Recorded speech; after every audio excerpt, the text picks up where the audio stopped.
OMR filling. हम किसकी बात कर रहे हैं? OMR फिलिंग की बात कर रहे हैं। हम किसकी बात कर रहे हैं? OMR फिलिंग की बात कर रहे हैं। मान लीजिए इसका आंसर 3 है, तो आपने उसमें से एक लाइन लगा दी। समझ में आ गया? आपने क्या कर दी? इस तरीके से लाइन लगा दी। अब आपने मान लीजिए सेकंड क्वेश्चन किया, सेकंड क्वेश्चन मान लीजिए आपको छोड़ना पड़ रहा है, तो आपने देख लिया कि यार सेकंड क्वेश्चन को छोड़ दो। अब आपने थर्ड का सेकंड आंसर लगाया, आपने इसमें इस तरीके से मार्क कर दिया। फोर्थ में मान लीजिए आपने डी लगा दिया, ऐसे मार्क कर दिया। फिफ्थ को मान लीजिए आपने छोड़ दिया। सिक्स में मान लीजिए फर्स्ट है, आपने इस तरीके से कर दिया। सेवंथ को आपने छोड़ दिया, मान लीजिए एट्थ में आपने ऐसे लगा दिया। तो सबसे पहले आप ऐसे कर लो, सबसे पहले आप ऐसे कर लो। जब आपने ऐसा कर लिया, इस मार्क करने में एक बेनिफिट होगा कि आपका ओवरराइडिंग बच जाएगा। ओवरराइडिंग का मतलब क्या हुआ कि मान लो कई बार क्या हो जाता है कि जैसे सेकंड है, अब इसको छोड़ दिया, तो थर्ड का आंसर हम यहां भर देते हैं। ऐसा होता है? बताओ जरा, ऐसा होता है कि नहीं होता?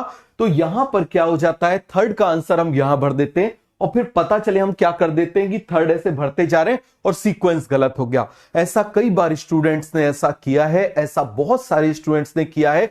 तो जब बहुत सारे स्टूडेंट्स ने जब गलती करी, तो बहुत सारा उनसे बात करके, उनसे डिस्कस करके, और फिर लास्ट में ये तरीका ऐसा निकला, और इस तरीके को जब इंप्लीमेंट किया तो इसके एरर के चांसेस बहुत ही ज्यादा कम है, बहुत ही ज्यादा कम हो गए इसके। मैं आपको जो बता रहा हूं कोई मेरा अकेले का एक्सपीरियंस नहीं है, जो मैंने इतने साल में सीखा है, मैं आपको आज वो सब कुछ बता रहा हूं।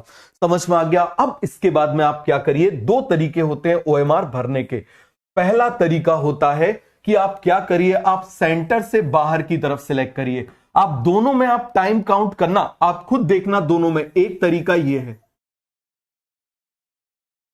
समझ में आ गया? एक तरीका यह है, और दूसरा तरीका क्या है, आप इसकी बॉर्डर को मार्क करिए और आप धड़धड़ा के भर दीजिए। समझ में आ गया? आपने बचपन में देखा था, आप आउटलाइन मार्क किया करते थे। आप क्या किया करते थे? आउटलाइन मार्क किया करते थे।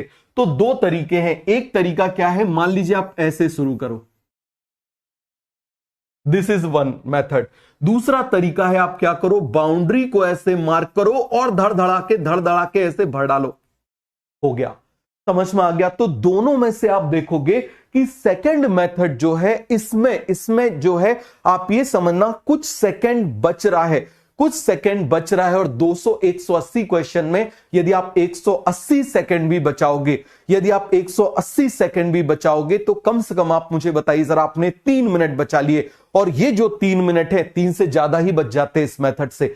मैं आपको बताऊं, कम से कम 5 मिनट बच जाते हैं। 5 मिनट में बायो के 10 क्वेश्चन, केमिस्ट्री के 8 क्वेश्चन और फिजिक्स के कम से कम 5 क्वेश्चन सॉल्व होते हैं। समझ में आ गया? तो इसीलिए आप इस बात को बहुत अच्छे से समझिए कि आपको किस तरीके से करना है। मैंने फिर बोला कि आप किसी और मेथड को अप्लाई कर रहे हो तो आप करते रहिए, आप यदि उसमें परफेक्ट हो, आप करते रहिए, आपको कॉन्फिडेंस है। ये मैं उन लोगों के लिए बता रहा हूं जो बच्चे मुझे फॉलो करते आए हैं। सभी को ये बात समझ में आ गई?